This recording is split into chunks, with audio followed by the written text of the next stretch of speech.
The Intergalactic Council chamber echoed with the final decree. Earth was no longer a member. Ambassador Juno Miles stood silent as the holographic banners of the Council shimmered above her, each one representing a major galactic species. Except now, the human emblem was gone. Her earpiece buzzed with the translated verdict from the High Arbiter, a four-limbed creature of living crystal. Species 6263, Humanity. Expelled from the Council for repeated violations of the Pact's Sentientia Accords. Effective immediately, sanctions commence at next cycle. The chamber lights dimmed. The decision was final. Earth had been banned.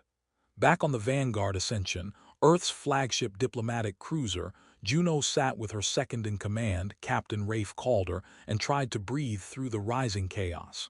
"They planned this," Rafe growled, pacing.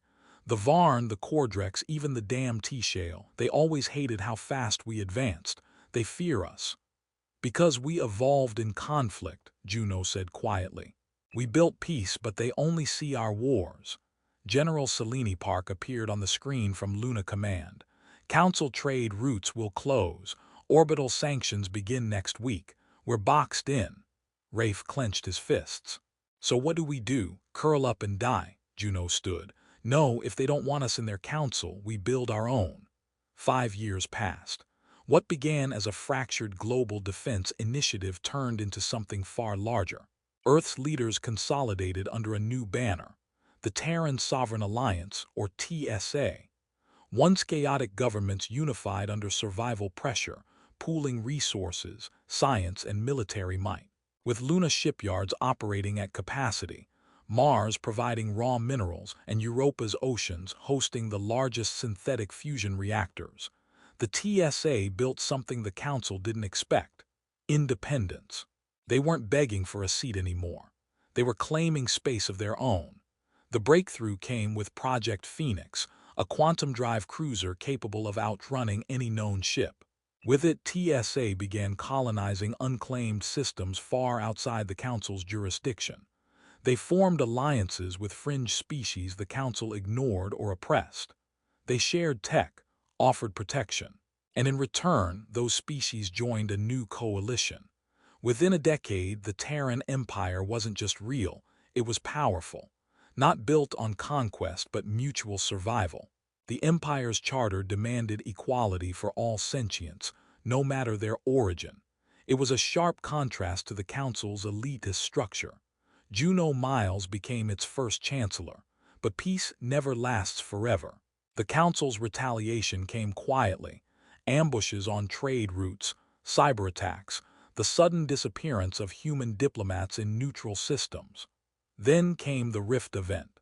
A Terran cruiser, the Mercy's Flame, carrying humanitarian supplies to a disaster-ridden planet, was torn apart by a prototype Council weapon that collapsed spacetime for 3 microseconds.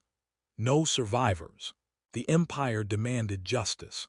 The Council denied involvement.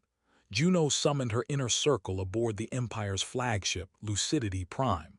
Rafe was now Grand Admiral, Selene Park, Supreme Strategist, and Dr. Talia Vin, lead scientist and years ago Juno's closest love, returned after years in deep space research. "We've mapped the Council's new tech," Talia said, projecting a star map of the Rift corridors. "It's unstable, dangerous even to them, but it means they're preparing for war." "Then we fight," Selene said coldly, but Juno shook her head. "No, not yet. If we go to war now, we become the monster they say we are." Rafe crossed his arms. "And if we wait, we die." Juno looked to Talia, whose eyes held both genius and sorrow. "How much time do we have? Maybe months, maybe weeks, but there's another way." Talia had developed a counterweapon, the Echo Pulse, a synthetic consciousness designed to infiltrate the Council's AI defense lattice and project undeniable truth. Records, visual feeds, genetic memories, undeniable proof of their crimes. But to activate it, someone had to manually deploy it from within the Council core on Alaris Prime, their central world.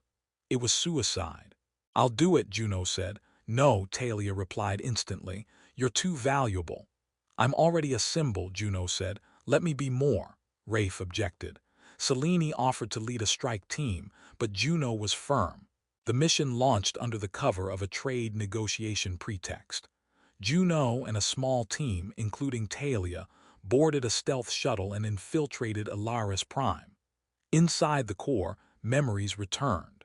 This had once been her home, where she trained, debated, fell in love with Talia, before the betrayal, before the banishment. They reached the central control node. Talia linked the Echo Pulse, but the Council AI triggered its defense protocol. Security bots poured into the chamber. Juno and Talia fought back-to-back, gunfire, explosions, chaos. A bot stabbed Juno through the side. Talia screamed, dragging her toward the terminal. "You have to go," Juno said through blood. "Finish it." "I'm not leaving you," Talia shouted. "You're the future. I was always just the storm that cleared the way." Talia kissed her. Just once. Then she activated the pulse. A burst of light surged through the core, disrupting every neural AI system across the Council's networks. Screens lit up galaxy-wide with undeniable evidence. Torture, manipulation, war crimes, all covered up for centuries. Juno died smiling, knowing the truth would finally roar louder than their fear. The Council fractured. Dozens of worlds seceded and joined the Terran Empire, not out of loyalty, but hope. The Council's high caste collapsed, and the war that had nearly begun faded before it could erupt.